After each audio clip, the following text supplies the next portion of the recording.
오늘 말씀은 고린도후서 8장입니다. 고린도후서 8장 1절로부터 5절까지 보겠습니다. 8장 1절에서 5절입니다. 고린도후서 8장 1절에서 5절입니다. 우리 함께 하나님의 말씀을 읽도록 하겠습니다. 형제들아, 하나님께서 마게도냐 교회들에게 주신 은혜를 우리가 너희에게 알리노니 환난의 많은 시련 가운데서 그들의 넘치는 기쁨과 극심한 가난이 그들의 풍성한 연보를 넘치도록 하게 하였느니라. 내가 증언하노니 그들이 힘대로 할 뿐 아니라 힘에 지나도록 자원하여 이 은혜와 성도 섬기는 일에 참여함에 대하여 우리에게 간절히 구하니 우리가 바라던 것뿐 아니라 그들이 먼저 자신을 주께 드리고 또 하나님의 뜻에 따라 우리에게 주었도다. 아멘. 오늘 은혜가 시작입니다 라는 제목으로 고린도후서 8장 1절로부터 5절 말씀을 받을 때 이 하나님 말씀 가운데 우리의 모든 신앙생활, 우리의 모든 삶이 이루어지기를, 그리고 그 모든 시작이 우리 주 예수 그리스도의 은혜로부터 시작되길 주님의 이름으로 축원합니다. 지난 주 수요일부터 원래 저희가 화수목금밖에 새벽 예배를 안 하는데 수목금 3번 새벽 예배를 제가 쉬었습니다. 지난주에 많이 추웠죠. 몸이 좀 안 좋아서 좀 쉬었는데 그래도 우리 성도님들 기도해 주신 덕분에 이렇게 다시 또 회복되고 이렇게 아침에 예배를 다시 드릴 수 있어서 정말 하나님께 감사합니다. 이제 오늘부터 이번 주는 고린도후서 8장, 9장 두 장을 볼 거예요. 8장을 좀 길게 보고 좀 오랫동안 보고요. 9장을 이제 하루에서 이렇게 볼 건데, 이렇게 8장, 9장을 이 한 주에 4번의 설교로 끝내는 건 이 8장, 9장에 걸쳐서 사도 바울이 이 성도의 연보, 즉 헌금에 대하여 꽤 길게 쓰고 있습니다. 즉 이번 주 화수목금 이 4번의 새벽 예배를 통해서, 새벽 설교를 통하여 헌금에 대한 하나님의 확실한 뜻을 우리가 가슴에 새기는 그 기회가 되었으면 좋겠습니다. 왜 사도 바울이 이렇게 헌금에 대하여 8장, 9장 이렇게 두 장에나 걸쳐서 나름 길게 지금 쓰고 있을까요? 그거는 헌금이 신앙생활에서 꽤 중요하다는 것이에요. 자, 이 새벽에 우리는 이런 생각을 해봅니다. 우리는 보통 어떻게 더 잘 살까, 우리가 어떻게 더 잘 살 수 있을까를 생각하기도 합니다. 근데 또 한편으로는 어떻게 더 주님께 가까이 살 수 있을까를 또 질문하기도 하죠. 자, 어떻게 더 잘 살까? 잘 산다는 게 도대체 무엇인가라는 질문은 세상 사람들도 다 하는 질문입니다.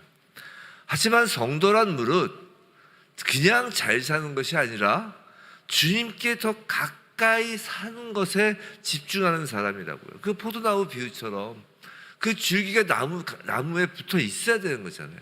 어떻게 하면 더 주님께 붙어 있을까를 집중하는 게 그리스도인이죠. 그런데 그렇게 주님께 가까이 가면 갈수록 참 이상한 일이 생겨요. 그게 뭐냐면, 주님께 가까이 가는 사람은 그 삶 속에서 무엇인가 막 움켜쥐는 인생이 아니라 내어놓는 사람이 된다는 것이에요. 근데 더 놀라운 건 그냥 내어놓는 게 아니라, 억지로 내어놓는 게 아니라 기쁨으로 내어놓는다는 것이에요. 왜 그럴까? 왜 주님께 가까이 가면 갈수록 그렇게 움켜쥐기보다는 내어놓는 사람, 그것도 억지로가 아니라 자발적으로 기쁨으로 내어놓는 사람이 되어갈까에 대한 그 비밀을 오늘 고린도후서 8장이 그것을 보여주는 것이에요. 오늘 사도 바울은 고린도 교회 성도들에게 마게도냐 교회들 성도들 이야기를 들려주는 거예요. 그러니까 다른 교회의 그 이야기를 지금 고린도 교인들에게 이야기를 해주는 거예요. 단순히 그 마게도냐 교회들, 그들의 어떤 헌금 방법이나 헌금 액수와 같은 어떤 헌금에 집중되는 헌금 사건을 이야기해 주는 게 아니라 마게도냐 교회들 교인들에게 임한 은혜의 사건을 들려주는 거라고요. 사도 바울은 분명히 헌금을 이야기하는데 헌금 사건이 아니라 은혜의 사건을 들려주는 거예요. 1절을 보면 바울이 이렇게 말하는 걸 알 수 있습니다. 1절, 형제들아 하나님께서 마게도냐 교회들에게 주신 뭐요? 은혜를 우리가 너희에게 알리더니. 은혜의 사건을 들려준다는 것이에요. 바울은 헌금을 말하면서 먼저 돈을 말하지 않습니다. 사람의 헌신을 먼저 말하지 않습니다. 먼저 은혜를 말하는 것이에요. 왜냐하면 헌금은 재정 관리의 문제가 아니라 근본적으로 은혜에 반응하는 신앙의 문제이기 때문인 거예요. 성도 여러분, 은혜는 단순히 우리의 어떤 감정을 바꾸는 것 정도에 멈추는 것이 아니라 실제 삶의 현실을 바꾸는 하나님의 역사심이에요. 다시요, 은혜는요, 현실을 바꾸는 하나님의 역사심이라고. 은혜는 그리고 전적으로 하나님께서 주신 거잖아요. 은혜라는 개념의 데피니션이 그거잖아요. 자격 없는 자에게 하나님께서 전적으로 부어주신 것을 은혜라고 그러잖아요. 즉 전적으로 하나님께서 주신 거예요. 그런데 그 은혜라는 것이 임하면 우리가 은혜가 무엇인지 그냥 은혜 뭐 찬양은 많이 하는데 은혜가 뭐예요? 은혜가 뭔지 잘 모르죠. 근데 은혜가 임하면 보이는 게 달라져요. 즉 은혜가 임하면 사람이 달라진다는 것이에요. 그리고 그 달라진 사람은 달라진 사람에게는 반드시 지갑도 달라진다는 거예요. 지갑이 신앙의 전부는 아니지만 지갑은 종종 신앙의 정체를 드러낸다고요. 자, 이런 겁니다. 예를 들면 어떤 사람이 건강검진 결과를 받고 그 결과지를 딱 받고선 이제 뭐 거기 뭐 나올 거 아니에요. 뭐 콜레스테롤이 어떻고 뭐 고지혈이 어떻고 이렇게 나와서 그럼 건강검진 결과를 딱 받으면 이제 제일 먼저 해야 될 게 뭐예요? 식습관을 바꿔야 되겠죠. 뭐 기름진 거 피하고 막 이렇게.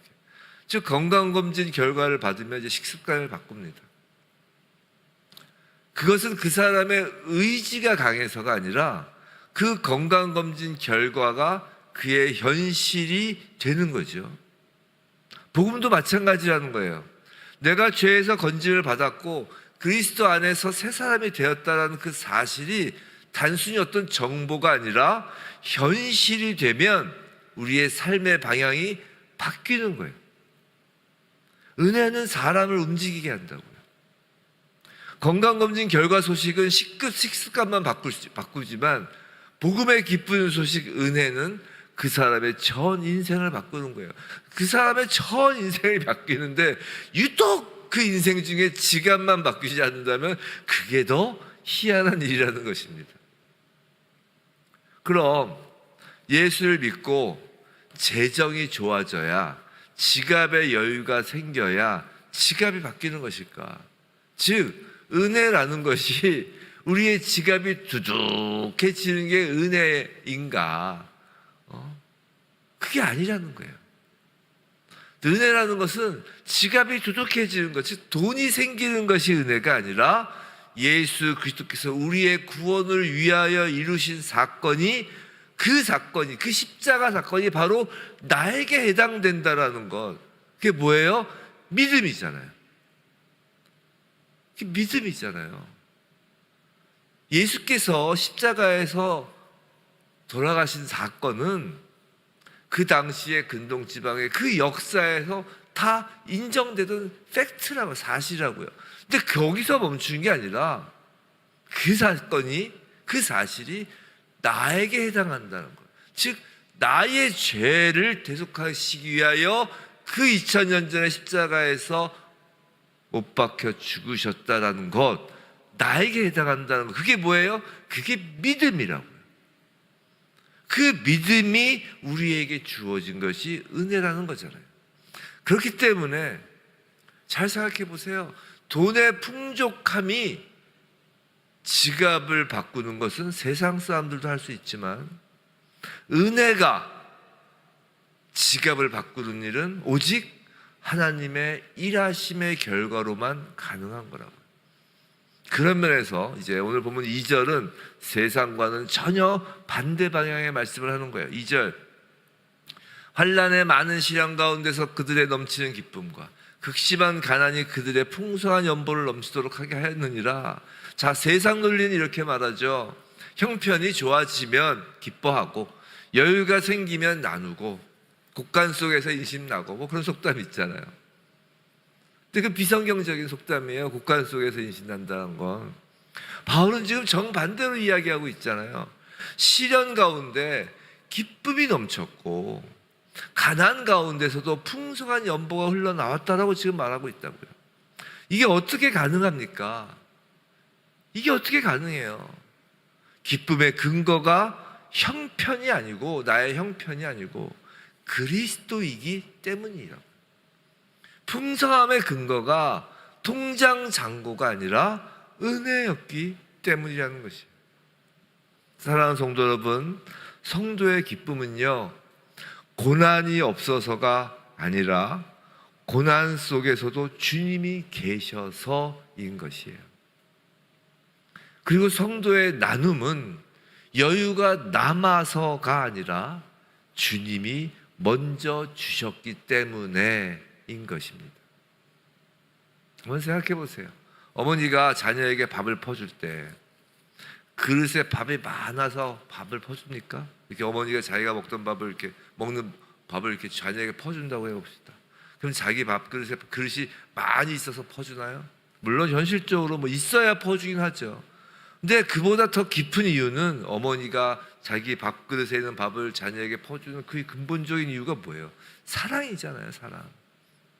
사랑이 있으면 내 그릇이 줄어도 아이 그릇을 채우는 것을 기뻐한다고요.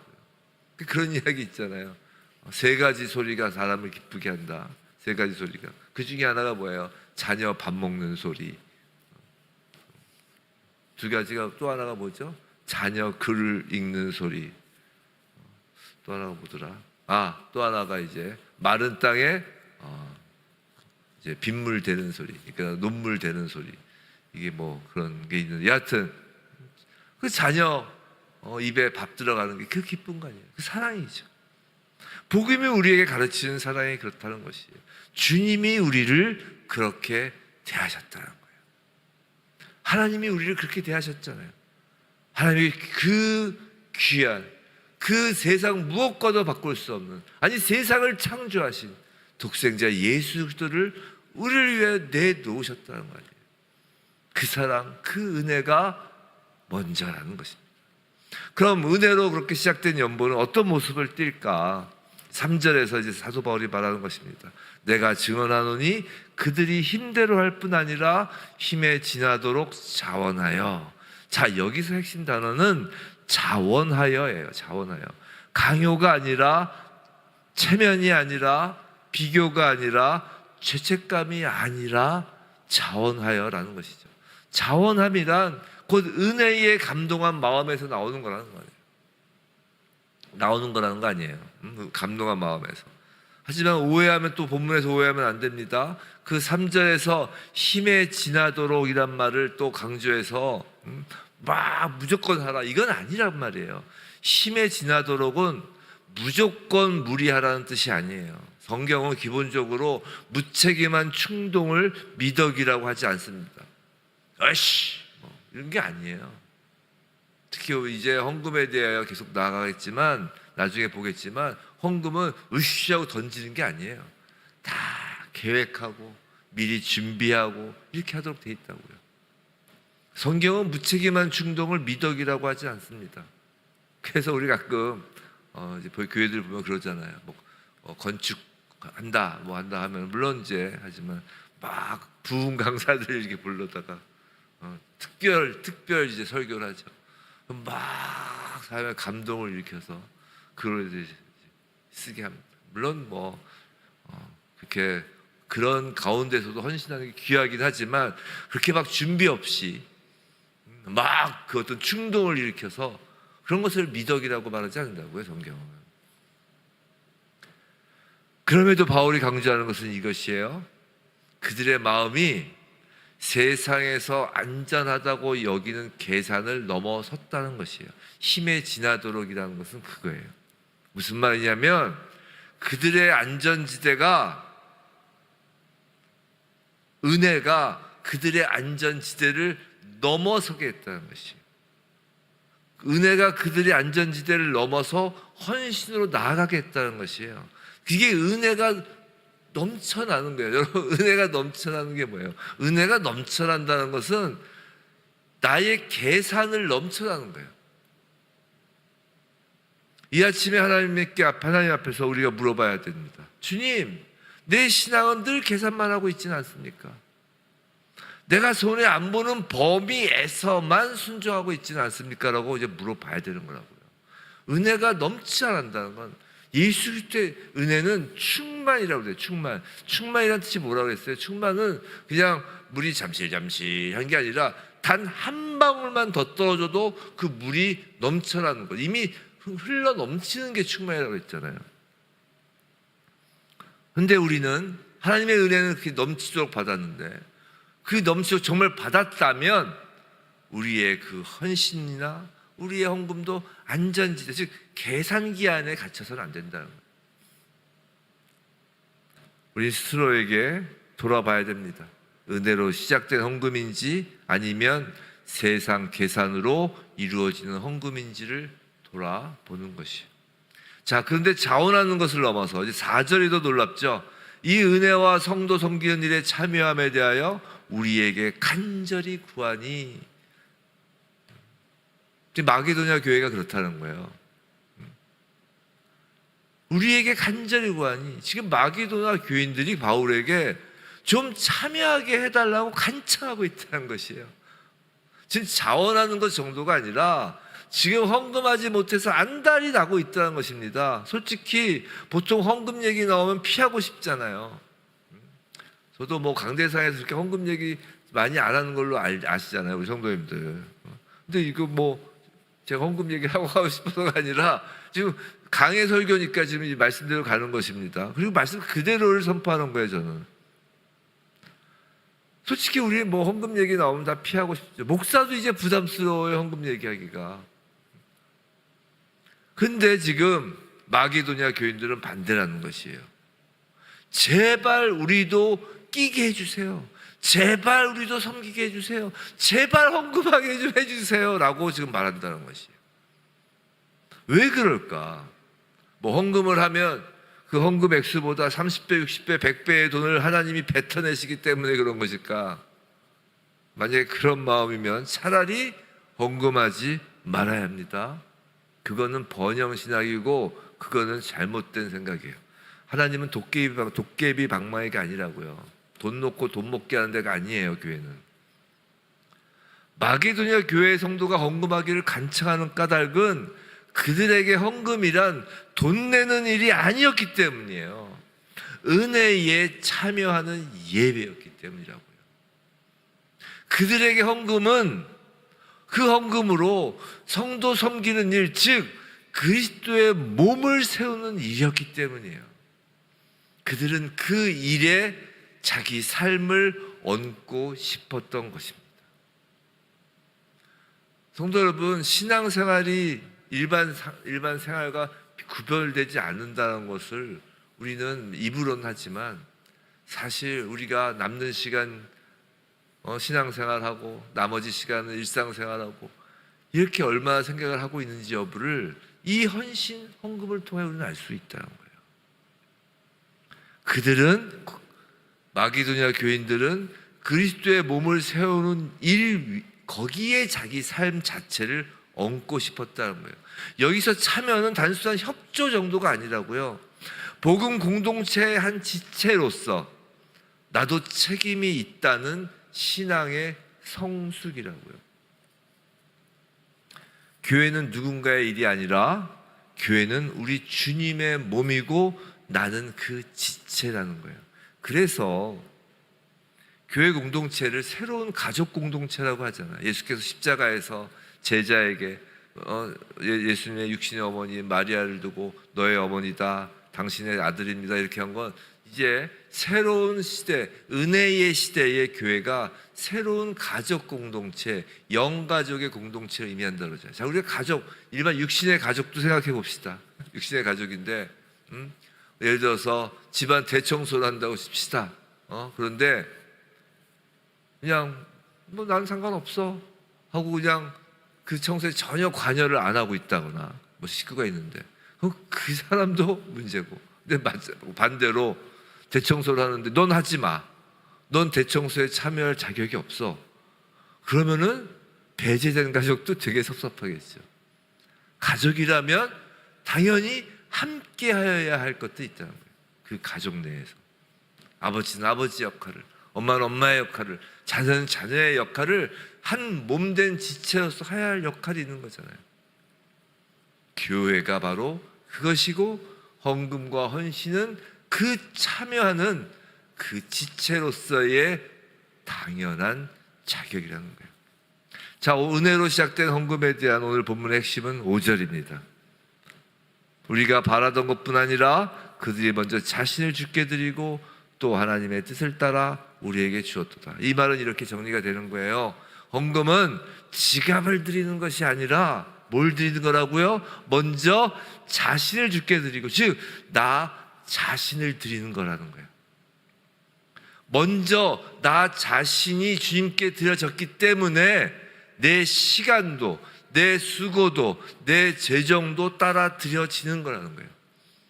즉 신앙생활, 일상생활이 따로가 아니라 우리의 신앙 그 안에 우리의 모든 일상의 삶이 얹혀졌기 때문에, 즉 그 안에 포함됐기 때문에, 우리 모든 것이 그리스도 안에 속하였기 때문에 그 그리스도 안에 속한 모든 것 안에는 내 시간도, 내 수고도, 내 재정도 따라 드려지는 거라는 거예요. 성도 여러분, 그래서 헌금은 단지 교회 운영이 아니라 내 마음의 왕자에 누가 앉아 있는지를 드러내는 예배의 고백이 되는 것이에요. 내가 주님께 속했음을 고백하는 행위라고요. 예배 자리는 하나님의 은혜를 받는 자의 특권이잖아요. 예배 자리는 하나님의 은혜를 받는 자리의 자의 특권이라고요. 또한 책임 있는 자리라고요. 하나님의 은혜 앞에 나 자신을 드리는 것이 예배이기 때문에 나 자신을 드릴 책임이 있는 거예요. 그리고 헌금은 그 예배의 일부인 것이. 이 아침에 주님 앞에 우리 모두 이런 기도를 드리기 원합니다. 주님, 제 것을 드리기 전에 저 자체를 먼저 주님께 드립니다라고 고백하기 원합니다. 입으로만 주여 주여가 아니라 실제 제 삶의 주인이 내가 아니라 주님이심을 다시 고백합니다라고 기도하는 우리가 되었으면 좋겠습니다.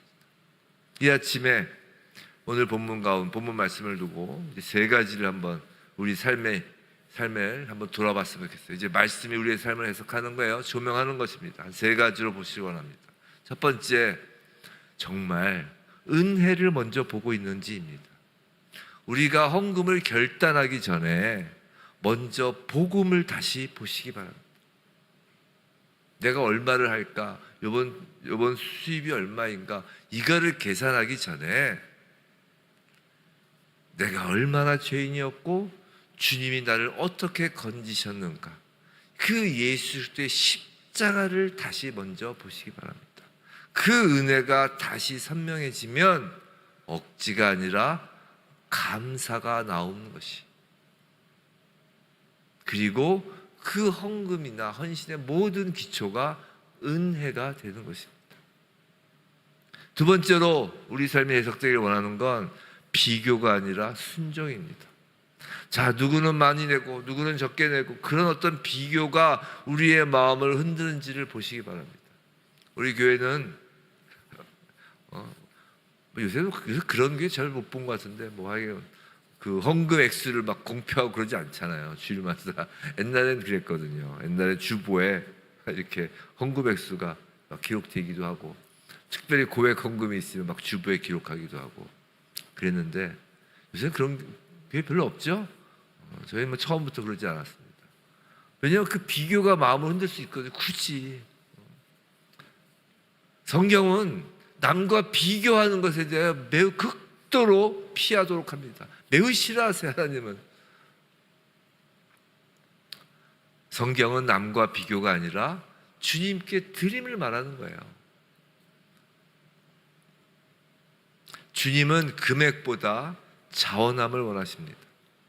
그리고 나 자신을 먼저 드리는 그 마음을 보시는 거예요. 우리가 이 아침에 한번 내 자신을 비춰보시기 바랍니다. 내가 진정 누군가와 비교를 하고 누구를 눈치를 보고 사람 눈치를 보고 그런지 말입니다. 자, 세 번째로 우리가 또 이 아침에 이 말씀을 통하여 생각할 것은 우리가 그 헌신, 헌금, 그 드림을 섬김의 참여로 이해하는지 여부를 돌아보기 바랍니다. 내가 돈을 냈다가 아니라 주님 몸을 세우는 일에 내가 참여한다로 보고 있는지 말입니다. 그때부터는 헌금이 부담이 아니라 특권이고 은혜이고 그 헌금하고 헌신하는 그 모든 것이 은혜의 통로가 되는 것이죠. 그런 생각을 했어요. 교회는요, 막 여러 하나님으로부터 내려오는 여러 파이프라인들이 모인 게 교회 같아요. 그 파이프라인에는 하나님의 은혜가 흐르는 것이죠. 그 하나님의 은혜가 물붓이 쏟아지는 그 은혜의 물줄기 가운데 교회가 세워지는 거예요. 그 은혜의 물줄기, 그 통로가 바로 성도인 거예요. 사랑하는 성도 여러분, 마게도냐 교회는 형편이 좋아서 드린 것이 아닙니다. 시련이 없어서 기뻐한 것이 아닙니다. 하지만 그들에게는 한 가지가 있었어요. 하나님의 은혜가 있었습니다. 그 은혜가 그들의 마음을 움직였고 그 마음이 그들의 손을 움직였고 그 손이 다른 성도를 살리는 통로가 되었습니다. 시작은 은혜입니다. 시작은 예수 그리스도의 십자가입니다. 부디 은혜를 받은 히스레 부처치 성도 모두 주님의 몸을 세우는 그 하나님의 일에 참여하는 은혜의 통로, 은혜의 파이프라인 되길 주님의 이름으로 축원합니다.